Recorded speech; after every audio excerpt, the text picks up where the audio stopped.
Efésios capítulo 4. Já ligou aí? Efésios capítulo 4.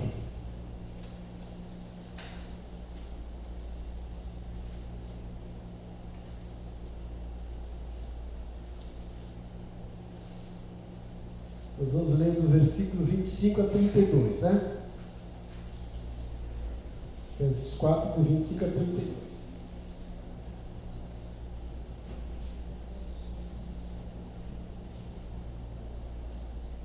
Eu gostaria que vocês deixassem aberto aí, e à medida que eu for pregando, nós vamos ler, certo? Bom, semana retrasada, nós falamos um pouquinho sobre Efésios capítulo 4, os 6 primeiros versículos, falando sobre unidade no relacionamento cristão. Nós falamos que Paulo divide, que Paulo esboça esse capítulo 4 de Efésios, tem 32 versículos, e ele divide exatamente 16. Nos 16 primeiros versículos do primeiro bloco, Paulo fala sobre a unidade no relacionamento cristão, o nosso relacionamento horizontal, unidade. E nos últimos 16 versículos, que é o 16 a 32, Paulo fala sobre a nossa santidade, o nosso relacionamento vertical. E é sobre isso que eu queria falar nessa noite. Paulo começa já no capítulo 4, do versículo 17, a trabalhar com isso. Mas hoje eu gostaria de trabalhar do versículo 25 em diante. Porque Paulo vai dizer que a gente precisa, logo no início do capítulo 4, andar de modo digno. E ele começa isso rogando, mostrando que o cristão precisa adotar um estilo de vida diferenciado, demonstrando esta diferença, né? Esse estilo de vida diferenciado tem que ser demonstrado no comportamento. E por isso que eu queria que vocês olhassem para esse texto que nós vamos trabalhar agora, pensando sobre esse título, o viver diferenciado do cristão. Porque quando a gente pensa em santidade, muita gente associa a santidade com tempo de vida cristã, com dons espiritual, com conhecimento bíblico, e isso biblicamente não significa santidade necessariamente. Santidade vai mais além do que isso. Quando a gente olha para a Bíblia, vamos ver que santidade diz respeito a um padrão de vida diferenciado, a um padrão de vida direcionado pela palavra de Deus, e é isso que Paulo está propondo. Portanto, aqui, à luz desse texto, os conceitos de santidade e unidade estão intrinsecamente ligados, uma coisa depende da outra. O cristão não consegue viver em santidade com Deus se não conseguir viver em unidade com o seu próximo. A gente tem aprendido isso também na epístola de João. João fala assim, como é que nós podemos dizer que amamos a Deus se odiamos ao nosso irmão? E quem odeia o seu irmão, a luz não está nele, está nas trevas. E Paulo está dizendo isso, tá? Então esse viver em santidade com Deus, que possibilita o cristão em viver em unidade com o seu irmão. Se o crente não tiver santidade com Deus, jamais pode ter unidade com o seu irmão. E se ele não tiver em unidade com o seu irmão, ele não pode dizer que está em santidade com Deus, porque um depende do outro. Então precisamos entender que o verdadeiro arrependimento não somente nos leva a nos despojarmos de hábitos prejudiciais, de pecados, de coisas erradas, mas também exige de cada um de nós um comportamento novo e diferenciado. Quando atos pecaminosos e prejudiciais são removidos da nossa vida, e precisam ser, certo? Atos benignos precisam imediatamente tomar esse lugar, porque senão nós vamos ficar com um vazio no nosso coração, e a Bíblia diz que mente vazia, a Bíblia não, ditado, mente vazia é oficina de Satanás, certo?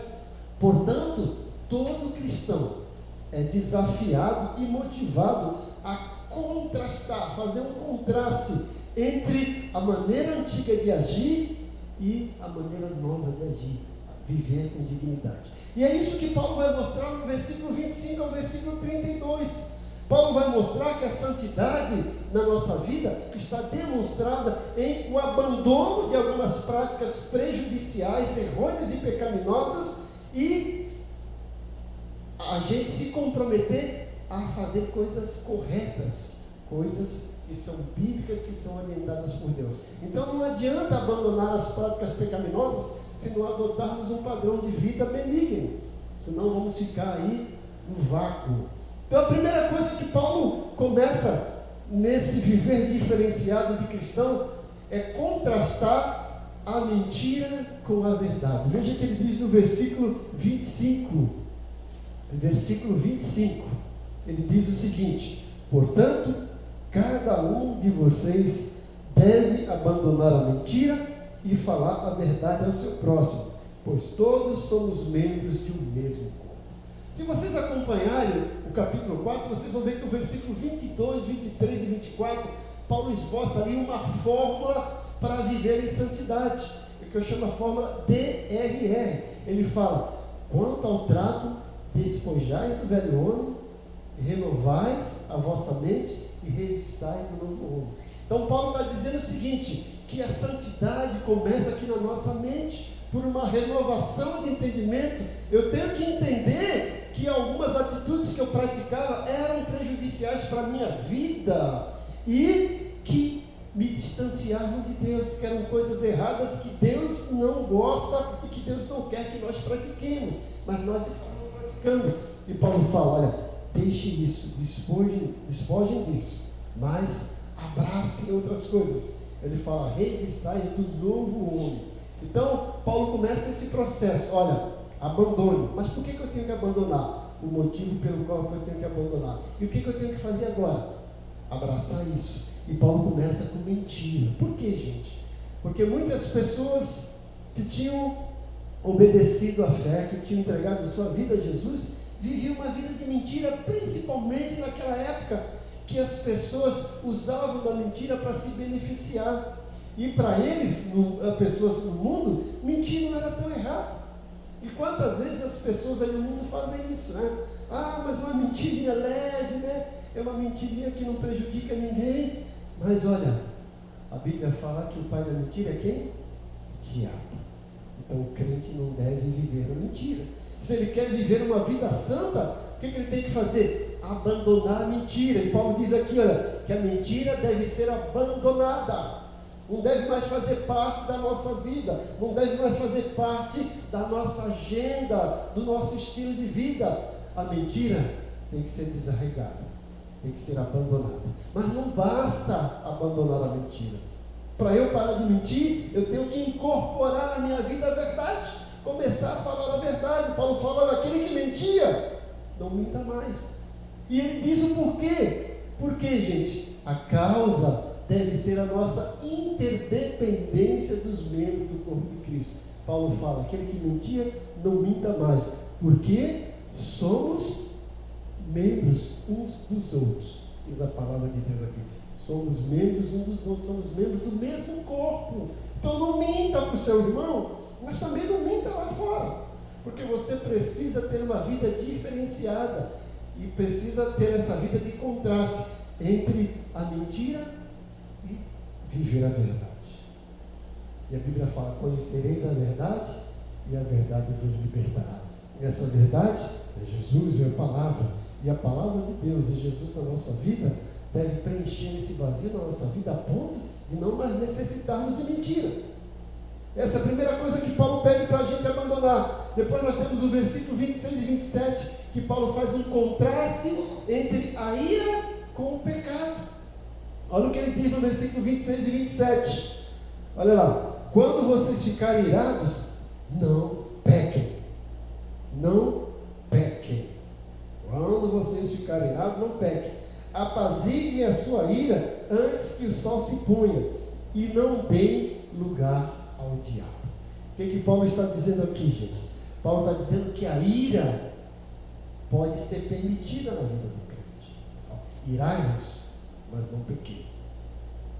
É comum a gente ficar irado, gente. Nós não temos sangue de barata, ninguém aqui é um robô em que alguém te distrata, em que alguém te ofende, em que alguém te maltrata e você fica lá: glória a Deus, obrigado por me maltratar, obrigado por me xingar. Nós não somos hiena cristão. Não. Paulo fala: irai-vos, mas não pequem.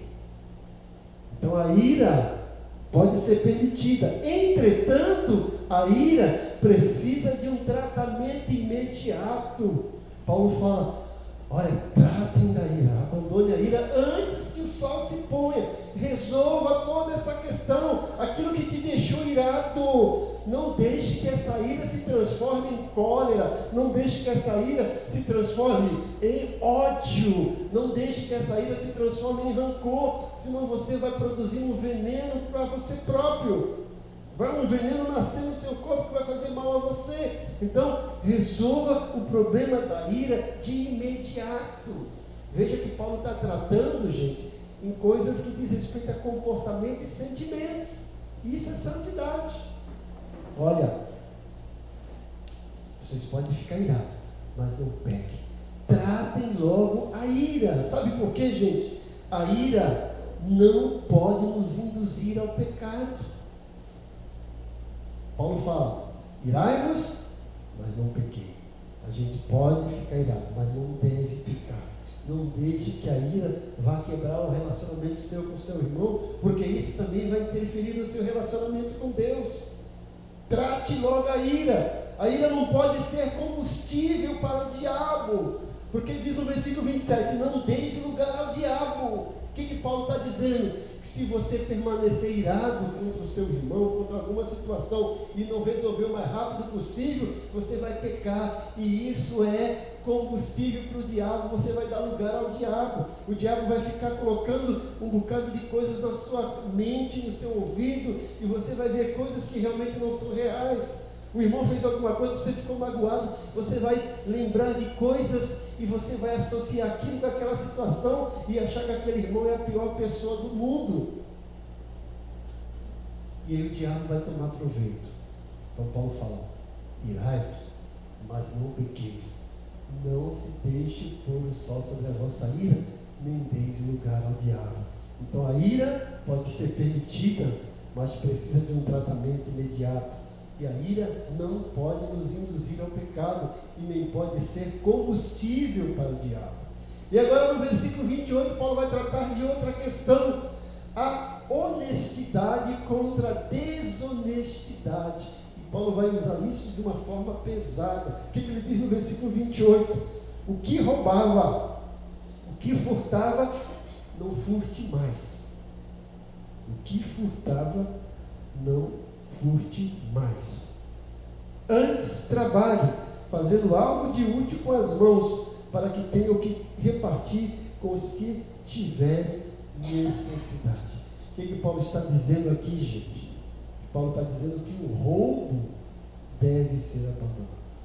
Muitas pessoas daquela época que se converteram tinham a prática de roubar. Muitos escravos que fugiam dos seus patrões, roubavam, e agora se convertiu. Paulo está dizendo: olha, no passado vocês faziam isso, não façam mais, não roube mais. Né, gente? Nossa oração é que todo político se convertesse, né, e lesse esse texto. Paulo está dizendo: aquele que roubava, não roube mais. E a gente fala: mas isso não se aplica, eu nunca fui ladrão.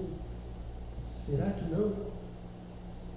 A gente às vezes não é ladrão de furtar, de roubar coisa de alguém, mas às vezes nós estamos roubando a felicidade de alguém quando a gente magoou. Às vezes a gente está roubando o tempo de Deus quando a gente não dá o tempo devido a Ele. Tantas coisas que a gente às vezes está roubando aquilo que pertence a Deus, né? Lembra lá no Antigo Testamento? Tradei o dízimo à casa do Senhor. Olha, em que vocês estão me roubando? Estão me roubando nos dízimos e ofertas. Paulo está dizendo: quem roubava, não roube mais. E aí ele fala: olha, antes trabalhe. O trabalho honesto deve ser praticado, porque não adianta o camarada vir do crime e ser um ladrão, e aí ele fala assim: abandonei o crime, deixei de ser ladrão, mas não arruma trabalho. E aí as coisas começam a apertar e a vontade de roubar volta. Então Paulo está dizendo: olha, pare de roubar, comece a trabalhar. Em outras palavras, pare de ser desonesto, comece a praticar a honestidade. Seja honesto, porque roubo, desonestidade não faz parte da agenda e do comportamento de um cristão. E ele até diz ainda por quê? Esta medida de trabalho honesto garante o sustento próprio e também dos outros. Ele fala, antes trabalhe com as próprias mãos, não é isso? Para que tenha o que repartir com aquele que tem necessidade. Você é um ladrão, agora você é um trabalhador e tem o seu próprio sustento e pode ser um canal de bênção para abençoar a vida de outro. Deus quer usar você. Então Paulo contrasta a mentira com a verdade, Paulo contrasta a ira com o pecado, Paulo contrasta a desonestidade com a honestidade, e agora Paulo contrasta a linguagem destrutiva por palavras terapêuticas. Versículo 29, né? Olha lá. Nenhuma palavra torpe saia da boca de vocês, mas apenas a que for útil para edificar os outros, conforme a necessidade, que conceda graça aos que ouvem. Então, olha, mude o linguajar. O crente é aquele que tem um linguajar sadio, gente. Palavra torpe, essa ideia de palavra torpe, essa expressão torpe, é a ideia de peixe podre. Paulo está querendo dizer, não sai da vossa boca nenhuma podridão. Que o que sai da sua boca seja algo limpo e que vai agradar os ouvidos de quem ouve. Então o linguajar sujo e obsceno deve ser abandonado. Não faz mais parte da vida cristã. Quantas pessoas aí no mundo, né, vivem essa vida de um linguajar sujo e obsceno? Mas se ele se converteu, isso não deve mais fazer parte da sua vida. Ele tem que ter agora um linguajar que edifica.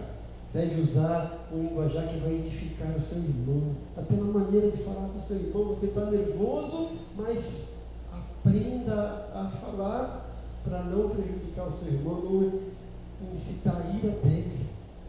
Reflita no que você vai falar. Paulo fala, olha, saia da vossa boca só coisas que edificam. O que você tem falado? E a maneira como você tem falado. Está edificando? Não está? Vou mudar minha maneira de agir. Então o linguajar sujo e obsceno deve ser abandonado. O linguajar que edifica deve ser usado, usando palavras boas de acordo com a necessidade. Alguém está lá, você vai usar a palavra com necessidade. Alguém que está faltando no culto, você não vai dar um sermão. Ô irmão, fugiu da igreja aí, não é isso? Sumiu. Aí quando ele chega, você canta, ressuscitou. Não, irmão, não estou sentindo sua falta, está acontecendo alguma coisa, preciso orar por você, está precisando de alguma coisa. Quando ele veio, que bom que você veio, irmão, estava sentindo a sua falta, estava preocupado. Olha a diferença, né? Em vez de passar um sermão, dê um abraço, console, conforte. Palavras que edificam de acordo com a necessidade. E Paulo fala, usando palavras que transmitam graça àqueles que ouvem. Que coisa bonita, né? Palavras que vêm edificar. E finalmente Paulo faz um contraste entre as atitudes amarguradas com temperamento amoroso. Palavras e agora atitudes com temperamento. Versículo 32, versículo 30 a 32. Ele diz, né? Olha, não entristeça o Espírito Santo de Deus, com o qual fosse selado para o dia da redenção. Livre-se de toda amargura, ira, gritaria, calúnia, bem como toda falsidade. Sejam bondosos uns para com os outros, perdoando-se mutuamente, assim como Deus os perdoou em Cristo. Então Paulo está querendo mostrar aqui, gente, que o Espírito Santo não pode ser entristecido pelo nosso comportamento contrário ao amor de Cristo. Quando nós não estamos demonstrando o amor de Cristo pelo nosso irmão, estamos entristecendo o Espírito Santo. Paulo está mostrando que as emoções, pensamentos e palavras destrutivas precisam ser abandonados. Rancor, gritaria, cólera, raiva, ódio, tudo isso tem que ser abandonado. E o que deve ser incorporado na nossa vida? Benignidade, compassividade, perdão. Isso deve controlar os nossos relacionamentos. E a base disso é o modelo de amor de Cristo que ele deixa no versículo 32, né? Perdoando-se mutuamente, assim como Deus os perdoou em Cristo. Cristo é o nosso modelo. Cristo é o nosso parâmetro. Então a conclusão que nós temos disso aqui, gente, que é santidade. É mudança de vida, é mudança de postura, é mudança de comportamento que é evidenciado na nossa maneira de falar, na nossa maneira de agir e até mesmo na nossa maneira de ser, dos nossos trajes. Né? A conclusão, gente, é que a santidade é expressa no viver diferenciado do cristão, que tendo Cristo como seu modelo e padrão, abandona os antigos hábitos pecaminosos, substituindo por um novo modelo de vida, o qual tem como objetivo a edificação mútua, pois somos membros uns dos outros. Por que Paulo fala que a gente precisa ser santo? Para a gente viver bem com os outros. Por que Paulo fala que a gente precisa ter santidade? Para vivermos bem com Deus. Deus quer que nós estejamos aqui nesse mundo e tenhamos um relacionamento maravilhoso com Ele e com o nosso próximo. Para isso a gente precisa de unidade e de santidade. E santidade requer de nós o abandono de algumas práticas e abraçar, praticar práticas benignas, práticas que são orientadas pela palavra de Deus. Que Deus nos abençoe. Oremos. Obrigado, Pai, pela Tua palavra, que é fonte de vida, que é viva, que é eficaz. Nos ajuda a vivê-la dia a dia, a nossa maratona do dia a dia, a viver uma vida de verdade, viver uma vida aprendendo a controlar nossas emoções, para não deixar que a nossa ira seja combustível para Satanás. Nos ajuda a viver uma vida de honestidade no meio desse mundo desonesto. Não deixe que os conceitos errôneos desse mundo façam parte da nossa vida, que a gente fique longe disso. Nos ajuda a ter uma linguagem terapêutica que abençoa o irmão, que transmita graça aos ouvidos do irmão e que não saia da nossa boca nenhuma palavra que venha destruir o irmão e que não venha sujar teu nome. Nos ajuda a abandonar as atitudes amarguradas e os temperamentos rancorosos e substituir por emoções e por temperamentos amorosos, tendo Jesus como nosso modelo. É isso que nós te pedimos e te agradecemos. Em nome de Jesus. Amém.